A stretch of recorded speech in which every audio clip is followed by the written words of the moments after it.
to keep right.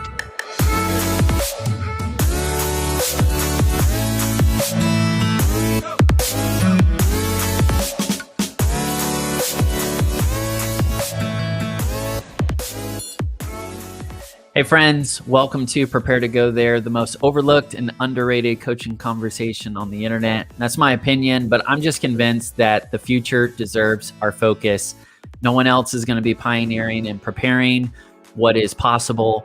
And so we've got to step up and do that work. My name is Peter, and it has been a joy to go on this extended coaching journey with so many friends and leaders alike who really are passionate and have mission on their mind all the time. And you inspire me.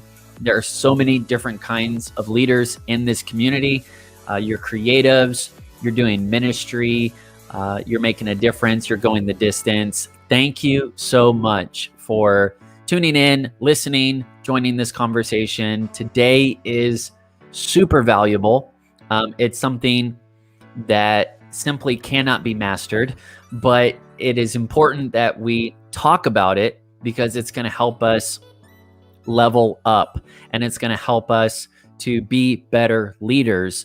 And that's what our teams need. Our teams are looking for people that are real and normal and are working hard and have big goals and big dreams, and they're figuring out how to put in that necessary unnoticed preparation so that way they can take the team to new territory. So welcome back to the Future Frontier. And really our kind of theme for this video podcast, this coaching journey, is self-leadership. And the reason is because I've noticed from experience and observation that most people don't know how to lead others into a better future, simply because they don't know how to lead themselves there first.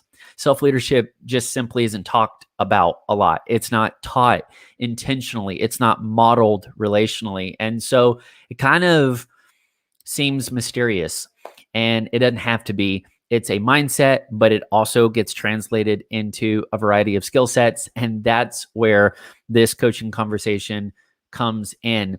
Every day, we're keeping the future on the front burner, and I'm sharing these ideas to just keep you company while you are growing.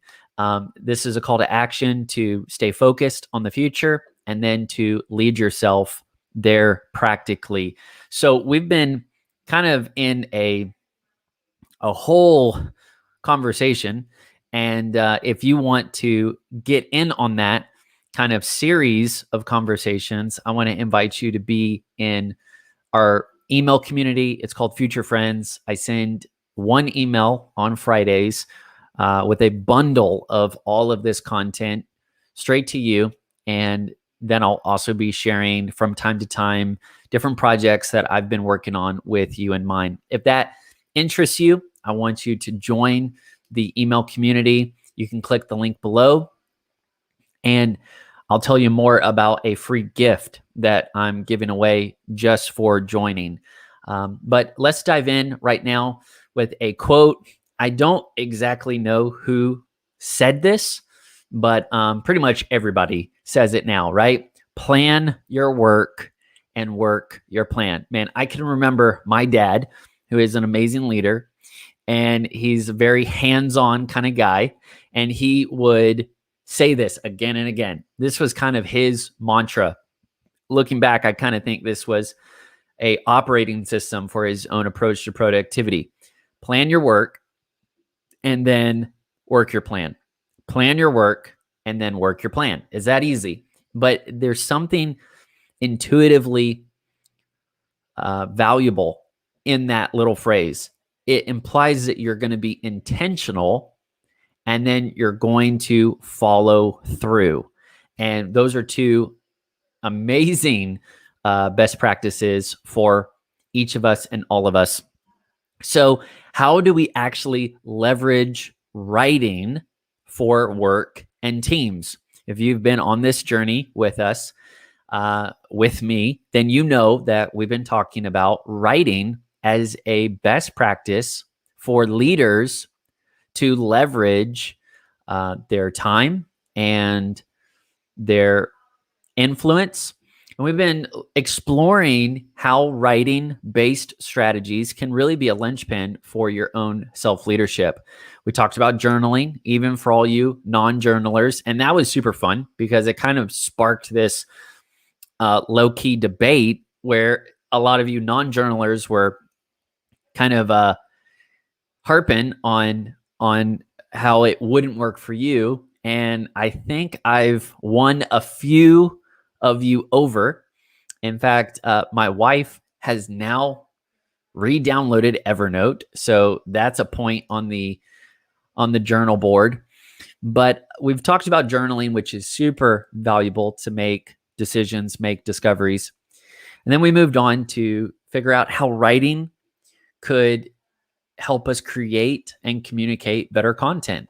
How do we actually share things that give other people insights? And so we talked about a process, and we gave some best practices for that as well. And today, here we are figuring out how writing-based strategies can actually make us more productive personally, and how it can help our team overall to leverage the collective genius in our ranks. And so I want to just kind of start with a big idea, which is when I talk about writing, I'm not just talking about a writing project. And we do this all the time. It could be small tasks like an email, or it could be big tasks like a presentation. For instance, today, I was in my alone zone. I was doing deep work, and I was focused on a masterclass that I'm going to be creating for my community, my community of faith. And it's going to be a 5-part masterclass to help people explore the Bible and experience the gospel through it. So it's a lot of fun. And I've been working on that content. I've been writing on that project. And when I talk about writing, you might say, I'm not an author. I'm not a writer. I don't make projects and presentations like you're describing. But I want to zoom out for a second, because that's not what I'm talking about. I'm not talking about writing for a project. I'm not talking about something you're going to turn in. I'm not talking about something that's going to go for grades or go for emails or go for sales. You're going to do a number of that already. But I mean, if you think about the power of writing, it helps you to practice intentionality. It helps you to leverage communication and collaboration. It helps you to get away so that way you can help yourself and others get ahead. And so I want you to think of writing itself as a process that will help you be personally more productive, to stay clear, to remain focused, and ultimately to show up ready whenever it's time for a meeting, whenever it's time to deliver results. You've done your homework. You have planned your work, and you've worked on the plan, and you have proof, and it's either in writing or it's in the results that you were writing about in advance. So with that said, the way I kind of approach productivity now is I want writing to be the first step of every project I take on. Every goal, every quarterly objective, every event, every whatever I'm working on, the first step is to figure out the right way to do it. Now, I didn't say the only way, okay? I'm not talking about what's the only way to do this or what's the perfect way to do this. But I do want to find what is the right way to do this project in this context, okay? I'm not aiming for ideal. I'm just saying what's the real right way When I say ideal, I mean like fictional, like when you have a gazillion dollars and you have, 1,000 amazing engineers and artists helping you do the thing that you envision in your head.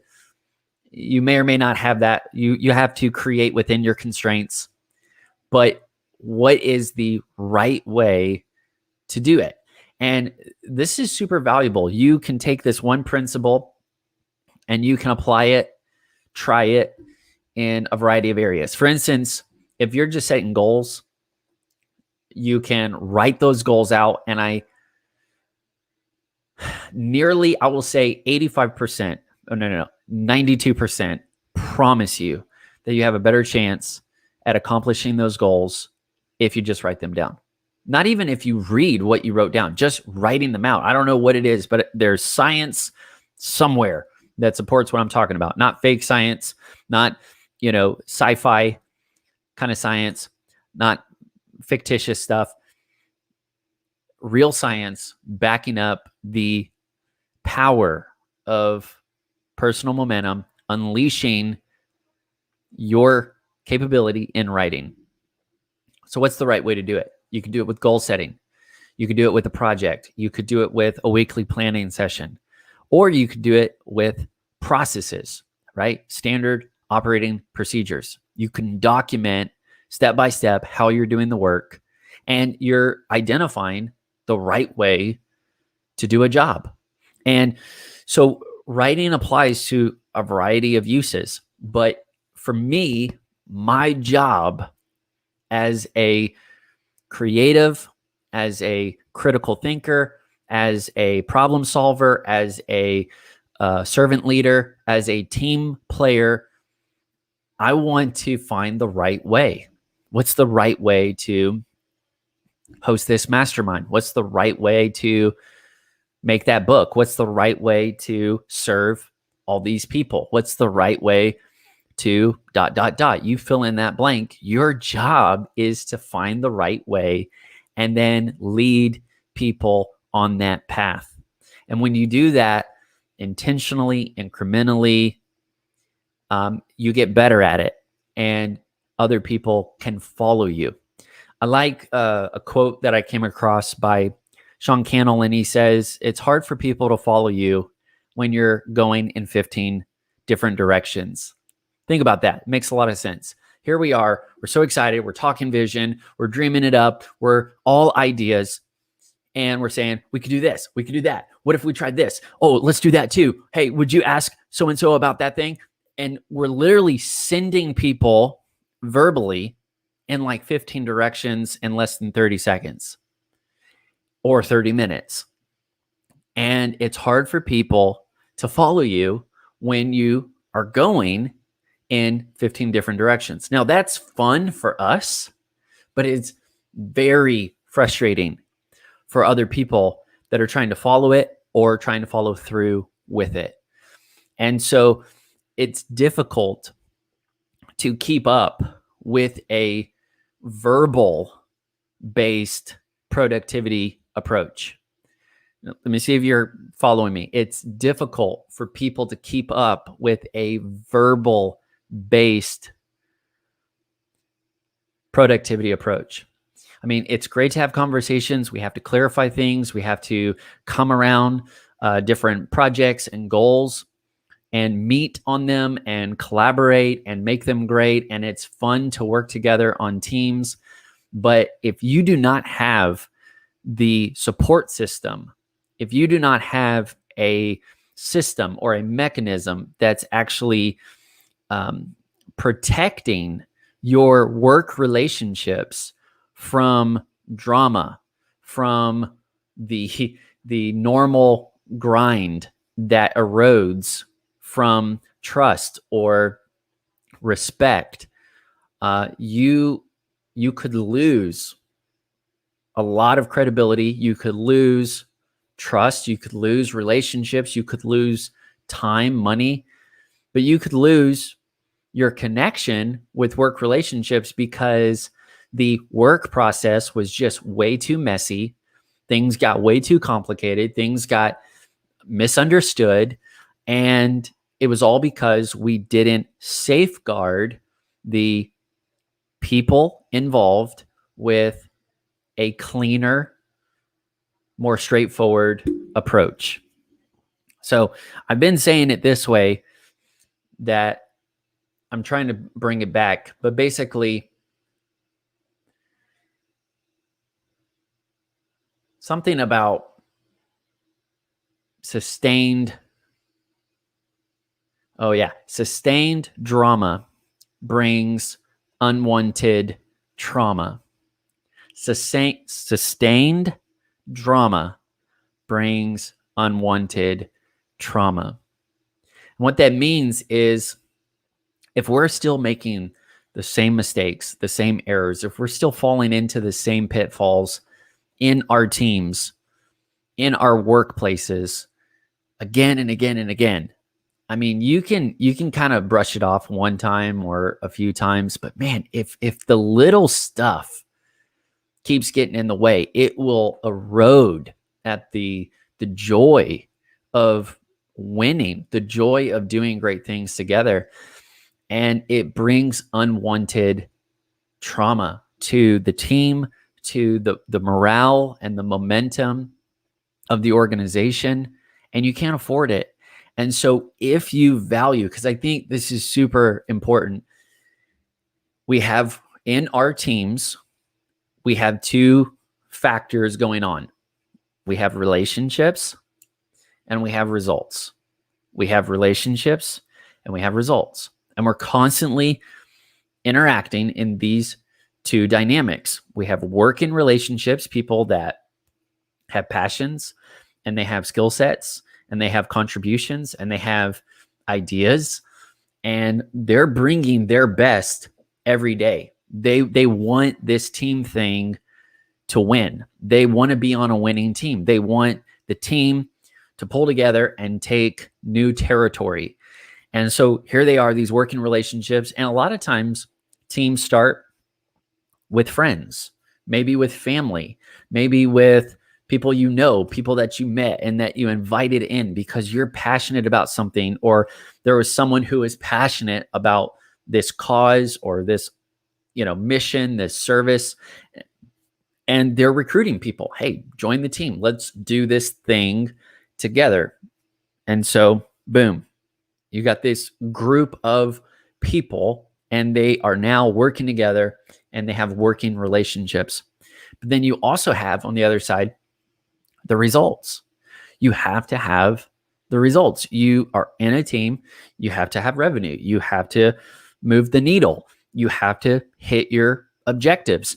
You have to see things go up and the right. You have to see sustainable growth. And sometimes that can be a tug of war. Sometimes that can be a clash because, you're losing results at the expense of just kind of accommodating and catering to the relationships, and you don't want to ruffle feathers, or you don't know how to just say it like it is. And basically we forget that we're all adults who signed up for this, and we let all of these random things get in the view that we are on mission.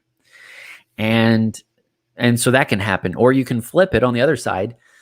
And, before you have great relationships and everybody's happy and everybody's working together kind of, and we're suffering on the result side. Or flip it, look at the opposite, and the team is all about results and they're just driving people, and they're driving people harder and harder. And then they end up driving people crazy because it's all about the results and it's not about the people. It's not about the relationships anymore.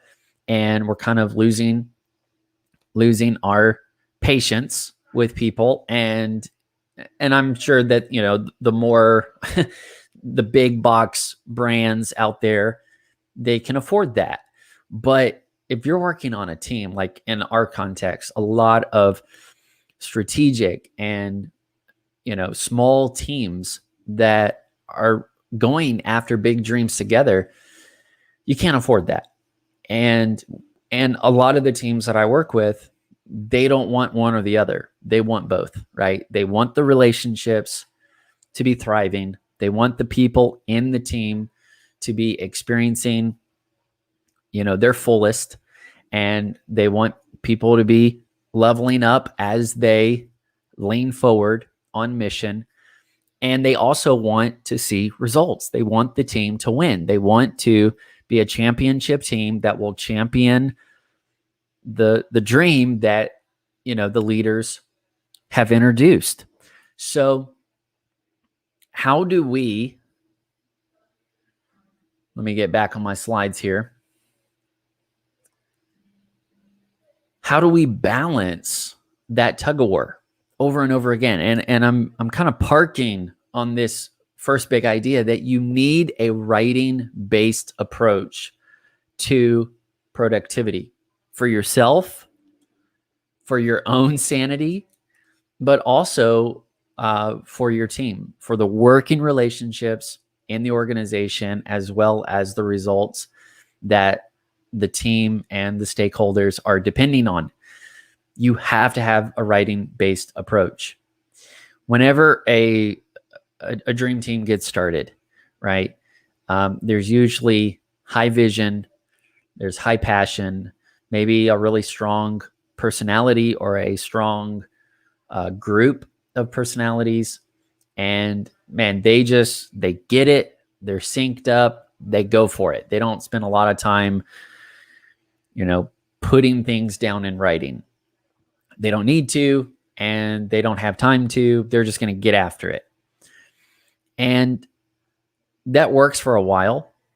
But if you want something that is sustainable, you're going to have to build a support system for all of that vision, all of that passion, and all of those amazing people on the team.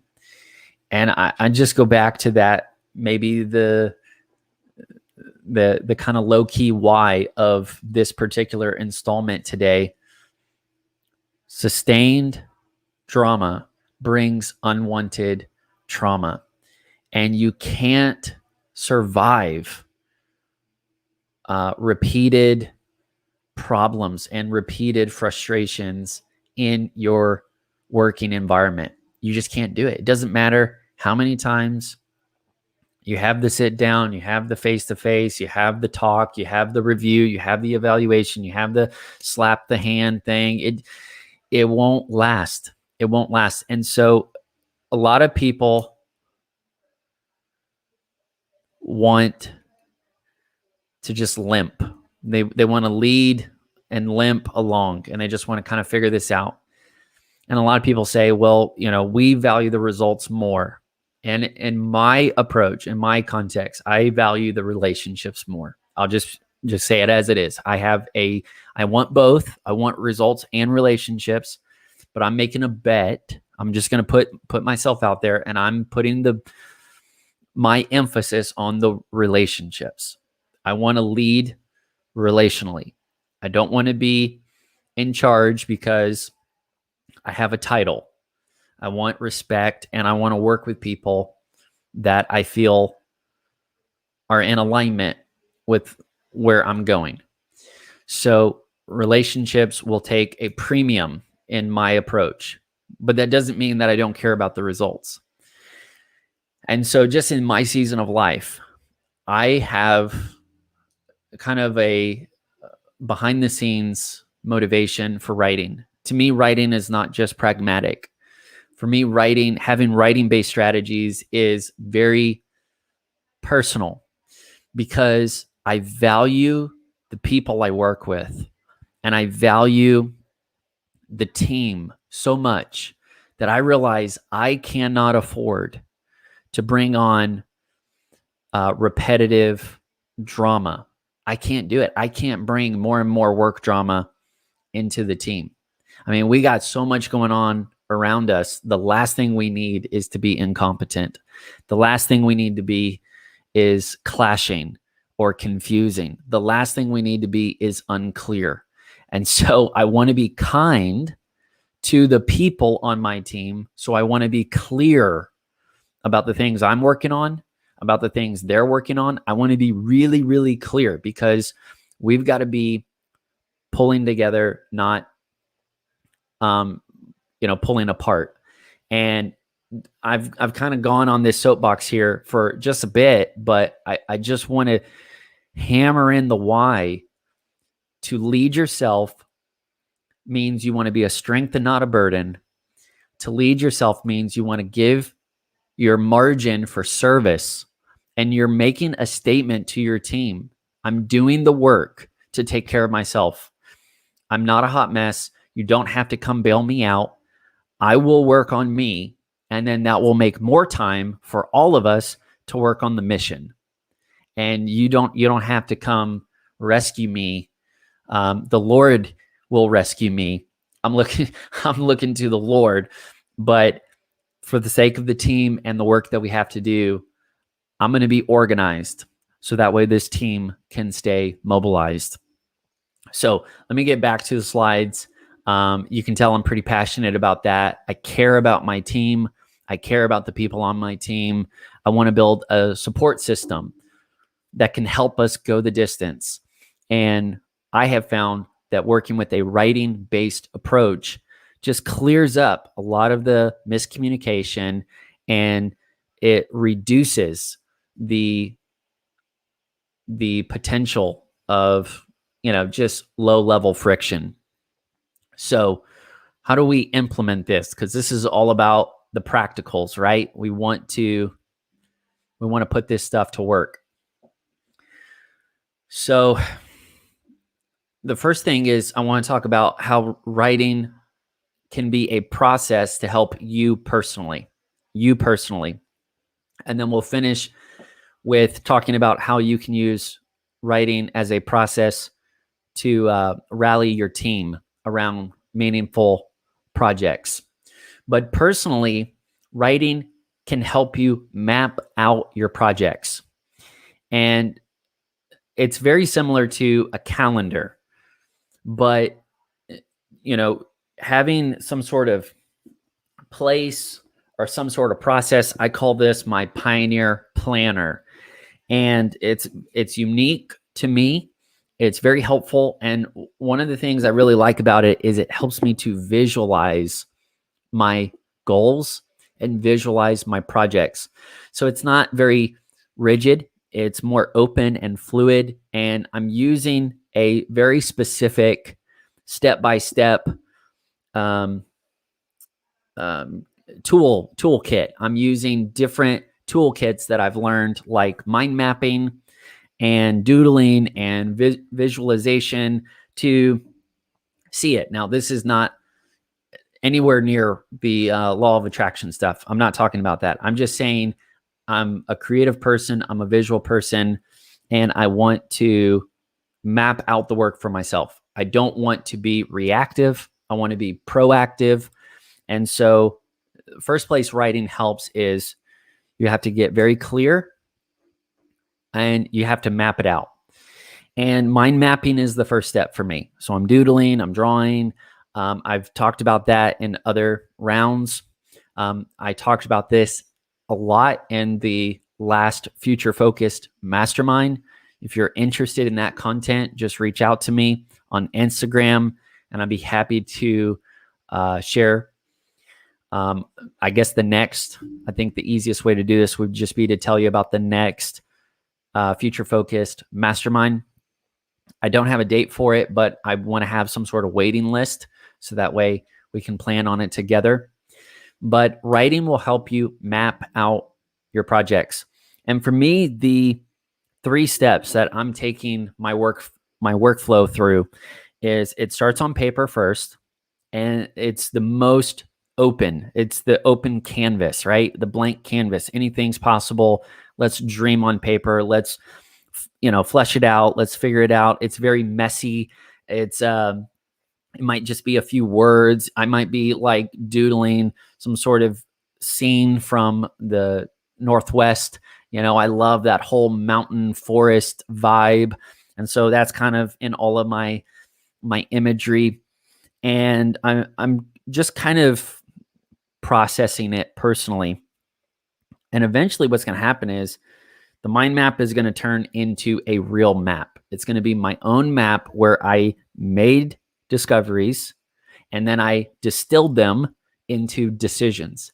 And that is worth everything. I mean, if you can find your own process to make discoveries and make decisions that you didn't have before, that you didn't have to wait on from other people, I mean, that is phenomenal. Just to have something that will help you stay in go and not stall out and procrastinate. I mean, that's everything. So I do keep this handy. I use it as needed. It shows up a lot in my weekly planning session, but it starts there. The other journal I talked about 2 days ago, this is more of a personal prayer journal. And then this is more of a more practical kind of project-based goals and projects. But I have a few different little tools and frameworks that I've designed that help me to make discoveries, make decisions in this. And if you're interested, just ask questions and we can kind of go a little bit more in that direction. But it starts on paper. It's going to get cleaned up for me in my process. It's going to get cleaned up in Evernote. And so Evernote is very important to me because it's helping me to create a paper trail, a very clean paper trail. And my goal is I want to map out that project. I want to start with the end in mind. I want to get very clear on the results, the outcome that I'm looking for. I know I'm going to have to improve things along the way. I know I'm going to have to improvise things along the way, but I've got to get very, very clear on that map. And if I can map it out very clearly in stages and steps and kind of do the pre-work, and I've talked about pre-work a lot before, but Evernote is where I'm doing the pre-work. It helps me to plan things in advance. It helps me to batch things, I can actually work on multiple rounds of like this show, or I can work on just multiple installments of a project in advance. I can set myself up with the folders and the files. And so I'm doing a lot of the pre-work. I'm trying to do a lot of the heavy lifting sooner than later. I don't want to just show up in the moment and then have to reinvent the wheel every single time. I want to do all of the steps as soon as possible.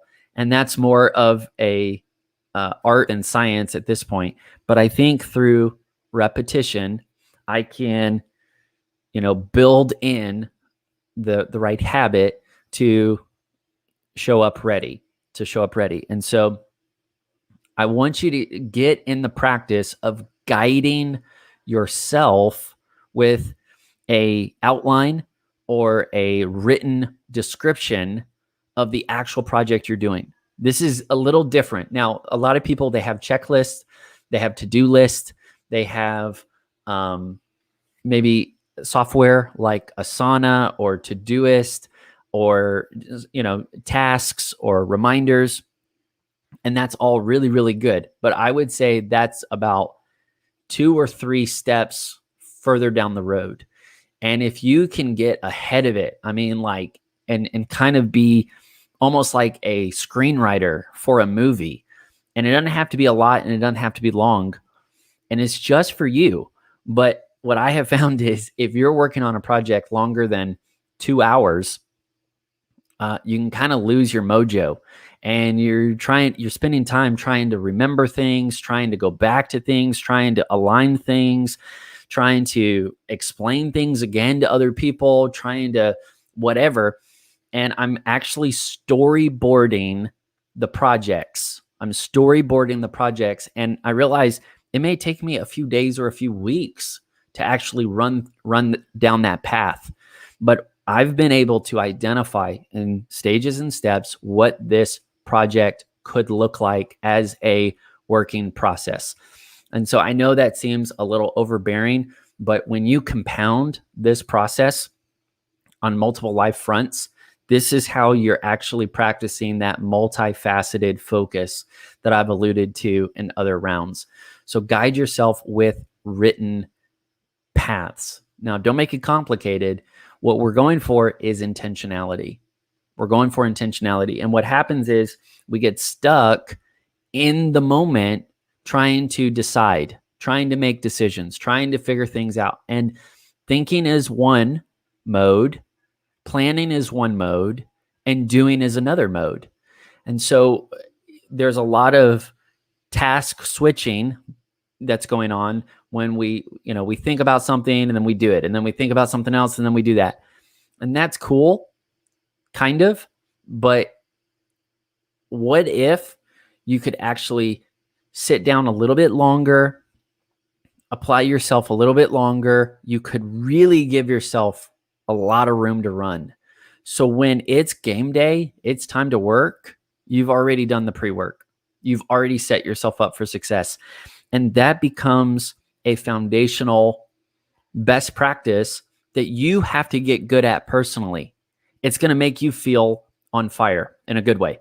It's going to make you feel very empowered.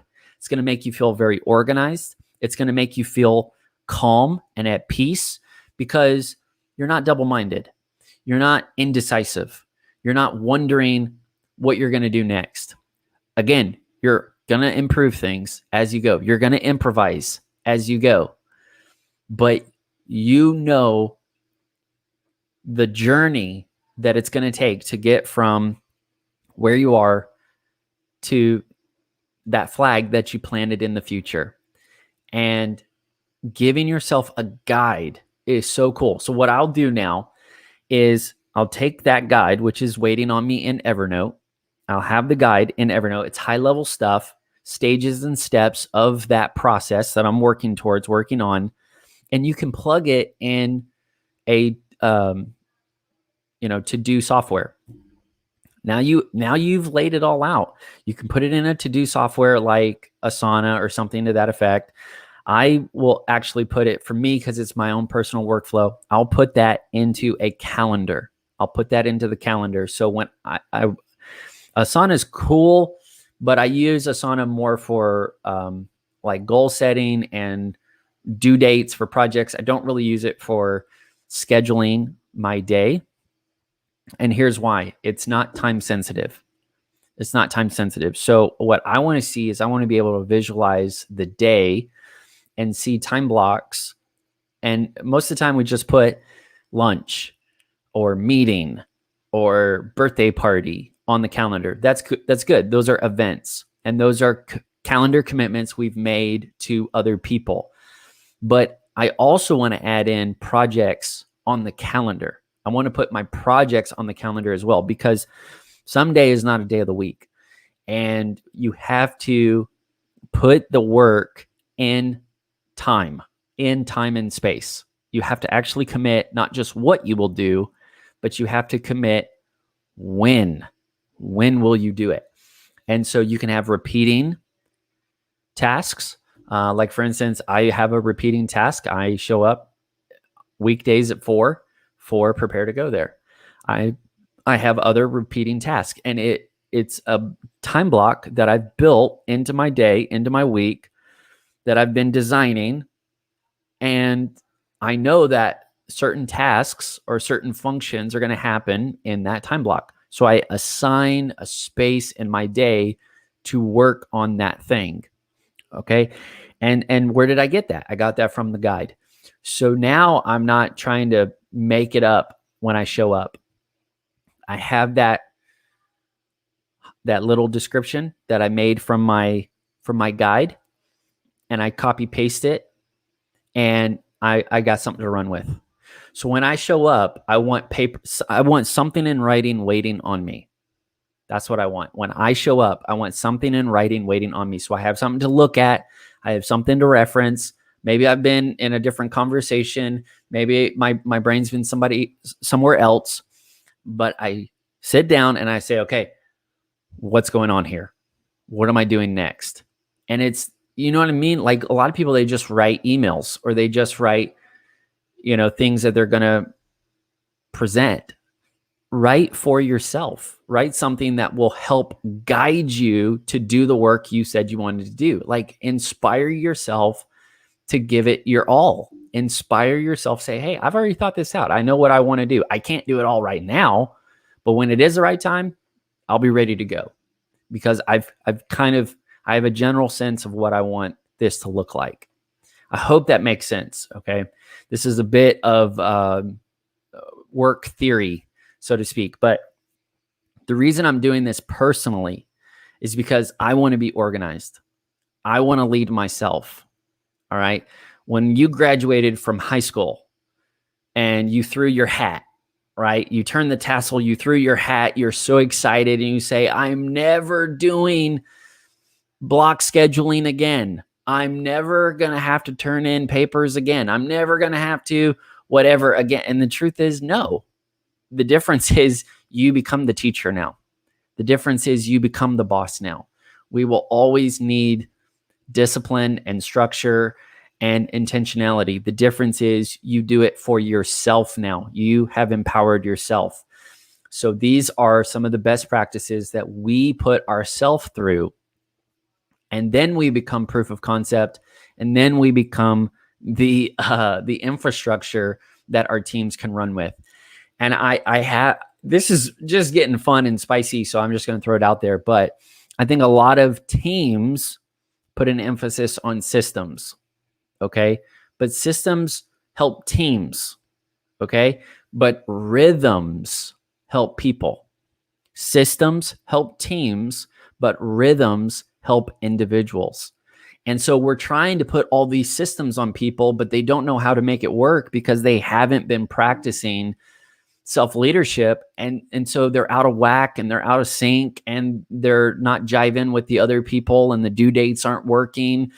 And if you'll learn how to guide yourself through your own work with good time mapping, and you're working with rhythms in mind, you're creating rhythms, which is all the time blocking is doing. You're understanding the rhythms. Okay, what do I want every morning to look like? What do I want the evenings to look like? What do I want Mondays to look like? What do I want, the first of the month to look like? What do I want the rest of my quarter to look like? I mean, you're just thinking in rhythms. You get that best practice down personally. You start empowering other people with your example and your encouragement. Then they say, I can do this. And then when you put a system in, the team says, yeah, we're used to this. I'm used to this because I have my own personal systems. So now it's very natural and normal for me to add on a few shared systems, right? So guide yourself with some written paths, kind of map out that work ahead of time, and you'll show up ready. Then I want you to strategize the team's workflow up front. Strategize the team's workflow up front. I'm going to take a quick break here. Let me know how you're feeling in the chat. Give me a thumbs up or a question. And then we're going to kind of pivot and talk a little bit about the team side.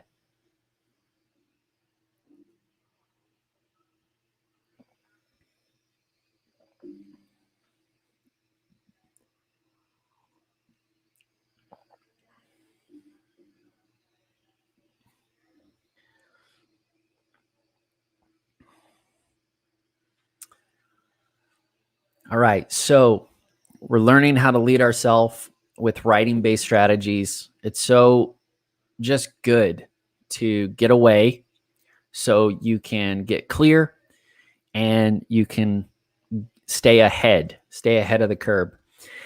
And now we're going to bring the gains, we're going to bring the wins of the self-leadership stuff, and we're going to kind of import it into some servant leadership here. And we're going to begin to help the team be more productive, and we're going to strategize the team's workflow up front. Now, I want to reference a book that is super helpful. This is called, there's a book by Michael Hyatt, and it's called No Fail Communication.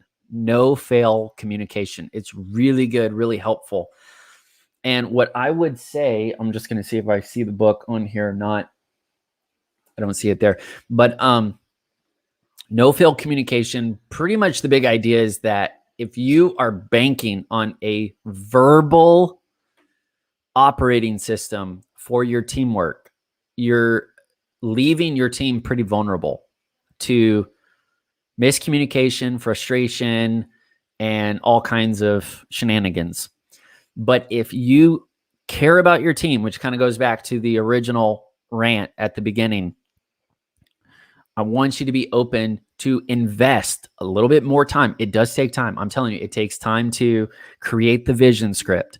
It takes time to write the job descriptions. It takes time to make a plan. It takes time to do the checklist. It takes time to do the standard operating procedures. It takes time to have the weekly meetings and to make the agendas for the weekly meeting. It takes time. It's all writing. That's all this is. This is all just getting your thoughts, being intentional, being clear, and putting it on paper. And what I have found personally is writing confronts what you think is ready. Writing confronts what you think is ready. You think, yeah, I got that meeting. It'll be easy. It'll take 10 minutes. No big deal. Let's do it. And then you get in the meeting and what happens? It happens to all of us. I'm guilty. We're all guilty. We do this. Okay. We say, oh yeah, and another thing. Oh yeah, and another thing. And another thing. And wait a second. I thought you had this. I thought maybe you really weren't ready. Maybe I really wasn't ready. Writing confronts what you think is ready. And it's a good thing because remember, we are visual listeners. We're visual listeners. So if we can talk with word pictures or we can show people what we're saying, like with little headliners, like what we're doing here, it will just enhance the conversation in simple ways. But, over time, you do it a little bit here and there and it adds up. So this is all writing, and the thing that writing forces us to do is show up ready. The thing writing forces us to do is you can't wing it. You can't just do it on the fly. You can't just show up and write everything. You can show up and talk. Absolutely. And what this is doing? It is exposing the tendency towards procrastination. It's exposing procrastination. That's what this is. If you operate on a mostly verbal operating system, you have a lot of room for procrastination. Okay. And you can even talk up your excuses why it didn't get done. But if you know that there's a meeting that needs an agenda, there's a project that needs a plan, there's a month that needs a report, you have built in these safeguards that are going to facilitate the results and preserve the relationships. And it kind of separates all of the emotionalism from the movement that you still have to stay with. So it requires time. It requires intentionality. It requires you to get ahead. It requires you to slow down. It requires you to do the work up front. Do the work up front. So a few documents that I think would be super helpful if you haven't done this yet is come up with some sort of purpose page. Come up with a vision script. Come up with a mission statement. Begin to grow culture with the things you talk about. And then you can, summarize them on paper, or you can make like training content and then use that to explain to your team.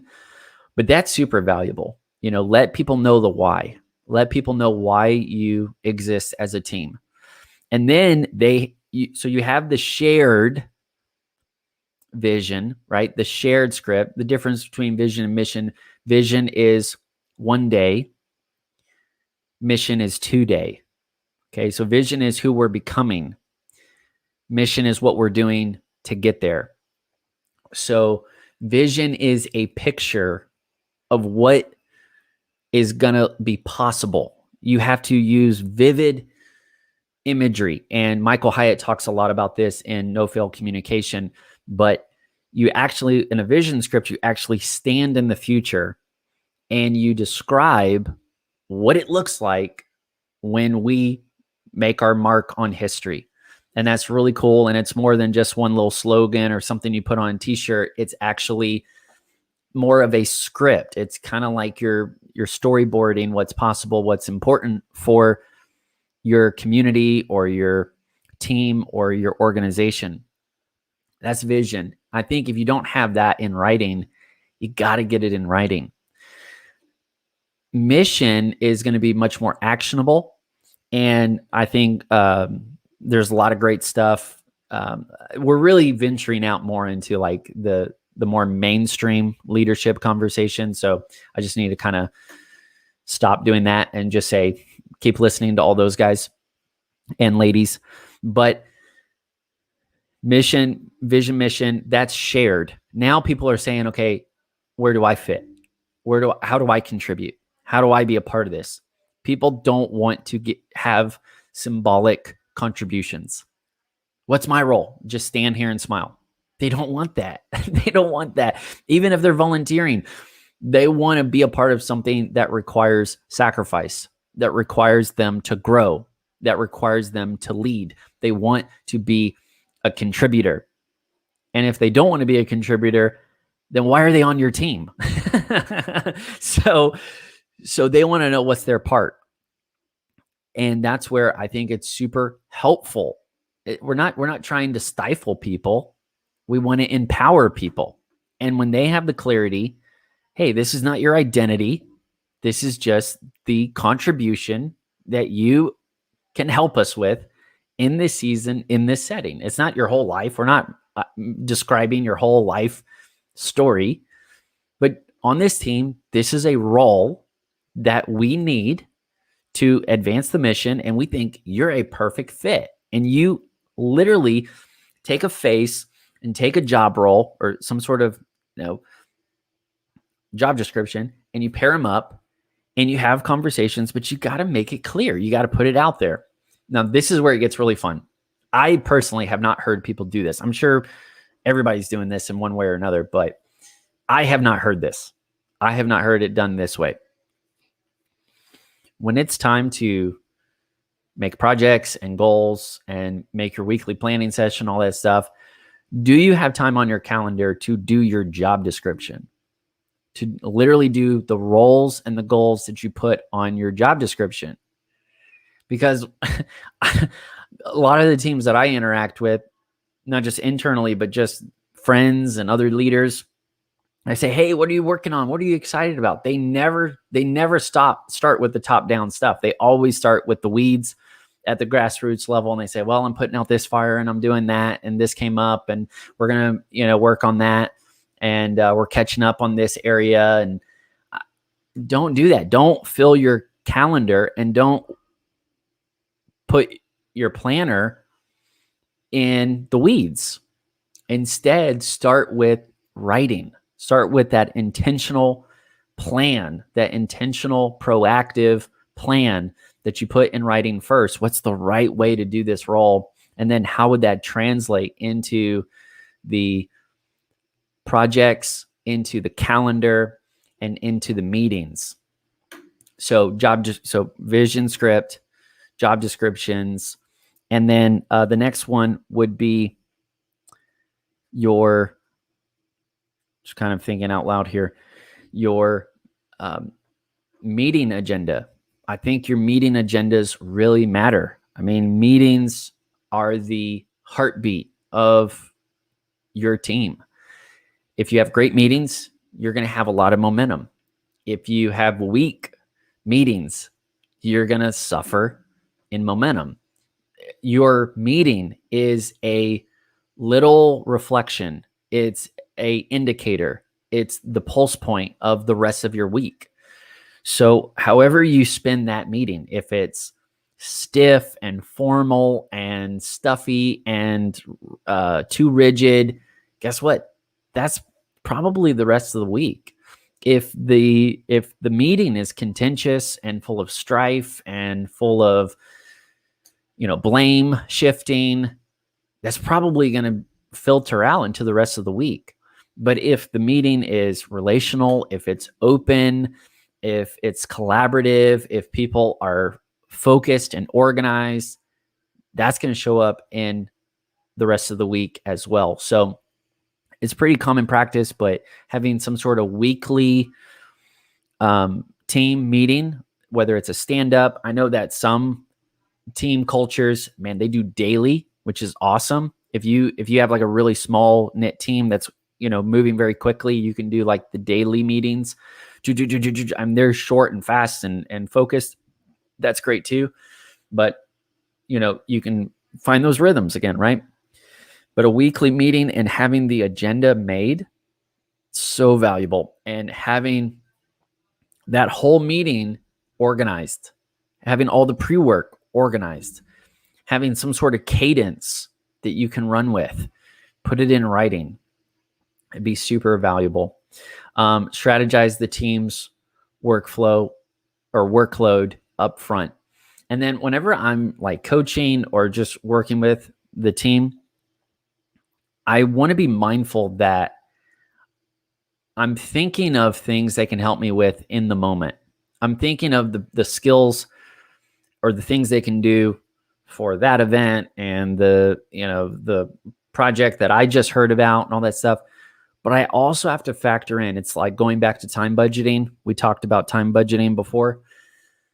You have to budget in that they also have their own job description. So does this complete or compete with that job description that they already have?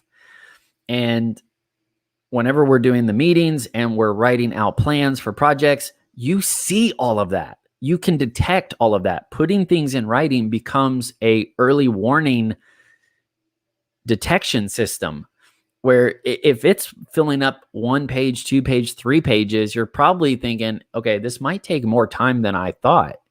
But if it's very concise and it's very clear and it makes sense and it all fits on 1 page, thumbs up, let's go, let's run with it. So seeing the thing visually and then organizing it in the right order, in the right priority scale, making sure that people see the same thing and they agree with it. I think eventually I could become, like more whatever, strategic, productive, whatever. But for me right now, my goal is I just want to be very relational in the way I approach teams, and I want to be kind and I want to be clear. And so I'm trying this and it's given me huge ROIs. I'm very, very pleased with this approach, and I'm not perfect at it, but I'm definitely bought in because I've seen enough ROI to, throttle forward. Structure workflows for the future. Structure workflows for the future. This is so much easier than it sounds. Okay. This sounds so complicated and sophisticated. You're like, oh, what kind of innovation are we doing here? Structure workflows for the future. This is very simple. Where does work happen? Where does work happen? I mean, we think of an office, or we think of, if you work remotely, you got that. But where does work really happen? You know where it happens? It happens in Google. It happens on Slack. It happens in Evernote. It happens in these digital spaces and places where we're making plans together. We're making content together. We're making reports together. It's all documented. It's all we're seeing work in another form right in front of us. And what's so funny to me and ironic is that we're messy digitally. Generally speaking, teams are very messy in their digital workflows, and they got files all over the place, and they're all over their desktops, and everything's just kind of wacky tacky. And we're having fun. We're getting results. We're doing things in the moment, but work is happening just as much in these digital spaces as they are in these physical places.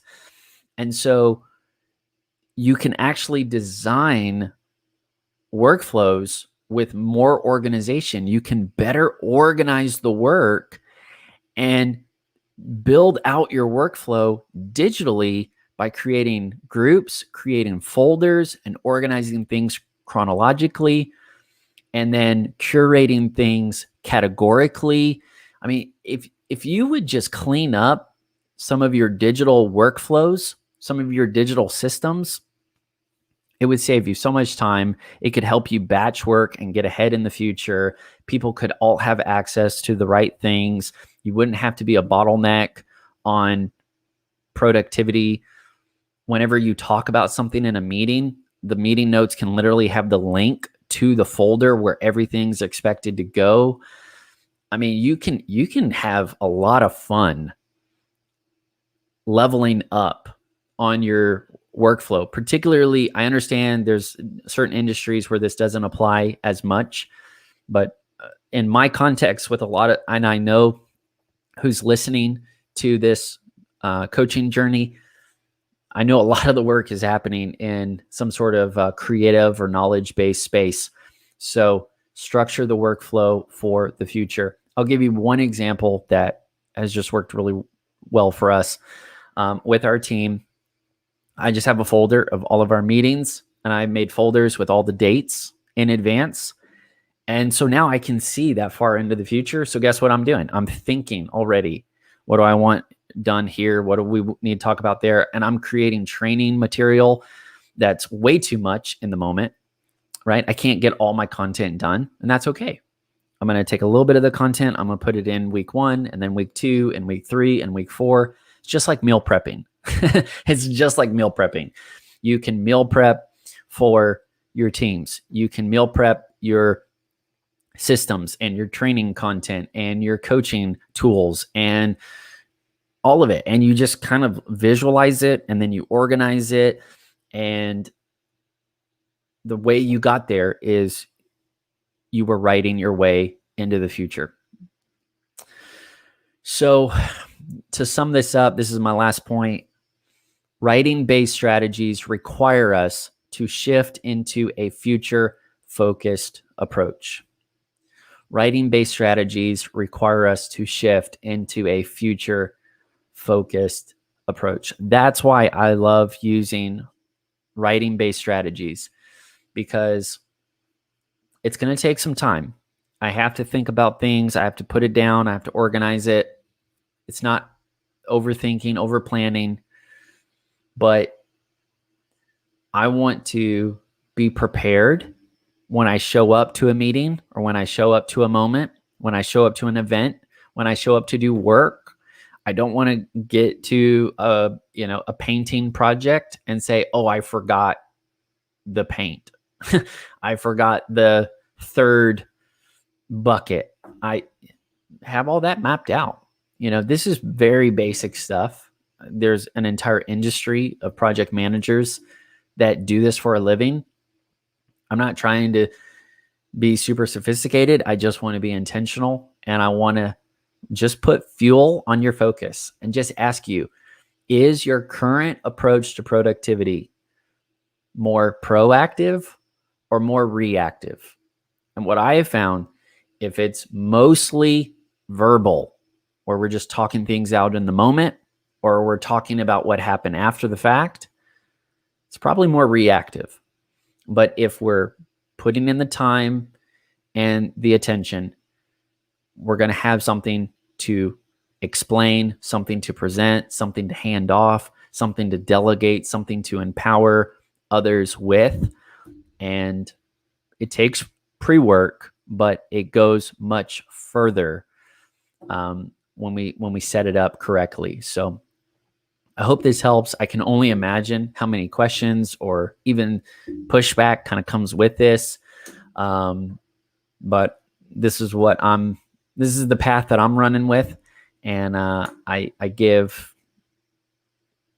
kind of no filter. I just give all my best content in each direction that I'm facing. And I hope that it, is going into good ground, so to speak. So if this conversation resonated with you, I want you to take action today. Go ahead and download a gift. This is a thank you just for being on. It is a free fail-proof planning guide. It will help you get going so you can get better. And you can download it in the link below. Or if for whatever reason that doesn't work, go to peterbirchfield.com. You can see it there. Also, join the Future Friends email community. You can do it with the same link by downloading the PDF fail-proof planning guide that's putting you into the email community. Tomorrow is Future Friday. I'm looking forward to it. And I'm going to have a future friend on. I'm looking forward to talking with my buddy Xavier and just kind of seeing what's going on in his world and learning from him. He's got some amazing strengths that I need to learn from and import into my own practice. So that'll be fun as well. Drop your questions in and we'll get that there at Future Friday. All right. That was a lot. It was good, but I really appreciate you guys and gals being on, watching the replay, whatever it is. Remember that you are going places. That's why I show up every day for you. I hope you keep showing up for you too. You don't need lectures from me. I get that. But I've found just personally listening, just having a conversation to listen to gives fuel to my focus. And that's what we need. We need to lead ourselves and we need to stay focused on the future. So keep the future on the front burner and remember, prepare to go there. See you tomorrow.